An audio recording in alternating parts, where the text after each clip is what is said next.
Sejam todos bem-vindos. Sou Mônica Ribeiro, psicóloga e coach da Generali. Esse canal está trazendo toda semana para você conteúdos que vão contribuir com a sua melhor versão. Então já ativa o sininho para receber mais vídeos como esse. Tem uma mensagem que diz, eu particularmente não encontrei o autor dela, mas diz assim: se você acha que custa caro um bom profissional, é porque não faz ideia do quanto custa um incompetente. Então, barato sai caro. Invista em tempo e técnicas para escolher o profissional que mais adequa à missão do seu negócio. Muitas vezes, quem está gerenciando o negócio não possui conhecimento e técnicas para contratações.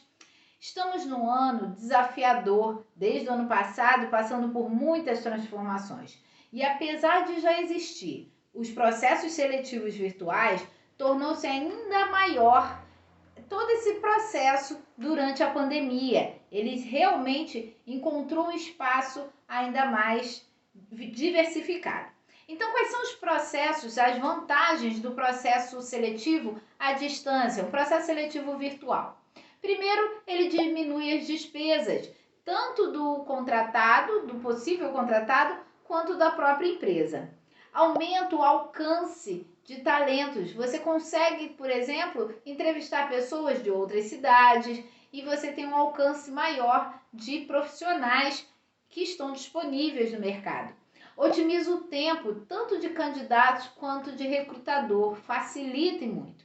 Grandes empresas já estão adotando esse modelo e colhendo resultados muito positivos, consolidando o processo seletivo à distância como uma forte tendência dentro das organizações, independente da pandemia.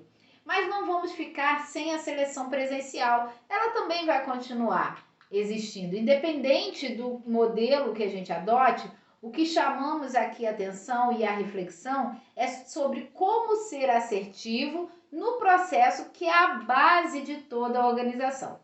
Eu vou falar de uma experiência minha pessoal. Eu lembro quando eu iniciei minha carreira, na área de desenvolvimento humano, isso já vai para mais de 19 anos, e eu percebi que inicialmente me colocaram na posição de contratação dentro da organização. Até porque eu tinha optado pela área de psicologia. E foi muito interessante que ao fazer as entrevistas eu percebi que faltava algo, porque eu conseguia conversar com os candidatos, mas eu precisava entender a fundo esse processo. Então, o recrutamento e seleção, ele não é achismo. Eu não posso, só porque eu gostei da pessoa ou alguma outra indicação, ou porque alguém fala bem da pessoa, acreditar que isso seja verdade. Ela é técnica, ela é uma ciência com técnicas e informações necessárias para o processo.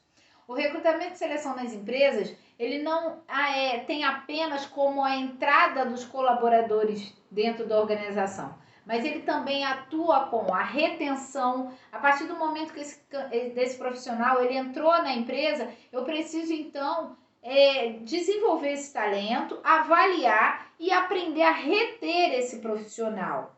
Eu também preciso, se esse profissional não ficou na empresa, ou porque ele não quis, ou porque a empresa realmente considerou que ele não é adequado, eu preciso entender sobre esse processo de desligamento. Então, desligamento também faz parte da área de recrutamento e seleção. Eu preciso perceber o que aconteceu nesse período em que esse colaborador teve na empresa, para começar a ter ações que vão fazer com que a retenção ela seja mais efetiva. Um outro processo da área de recrutamento e seleção é a elaboração de um procedimento da área. Eu preciso estar pautado em todo aquele processo de perfil, quais serão as dinâmicas na hora de recrutar e selecionar, que são fontes, são ações diferentes dentro do processo. Então, aí, baseado em toda essa estrutura, em todo esse conhecimento e no que aquilo tem mais adequado para a empresa, eu vou criar o que a gente chama de procedimento de trabalho de recrutamento e seleção.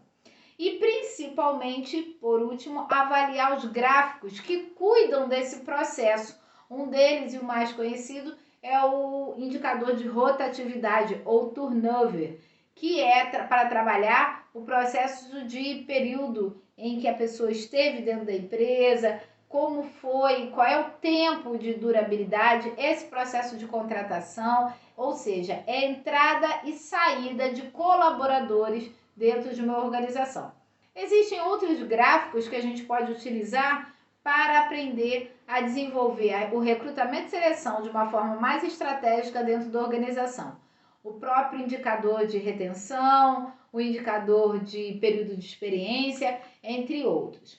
Quando não conseguimos atuar sozinhos no processo de recrutamento e seleção dentro de uma organização, seja gestor, seja o profissional da área de gestão de pessoas, qualquer líder ou dono da organização que acredite que esteja atuando nesse processo, é necessário o acompanhamento com um profissional experiente ou adquirir um conhecimento para colocar em prática.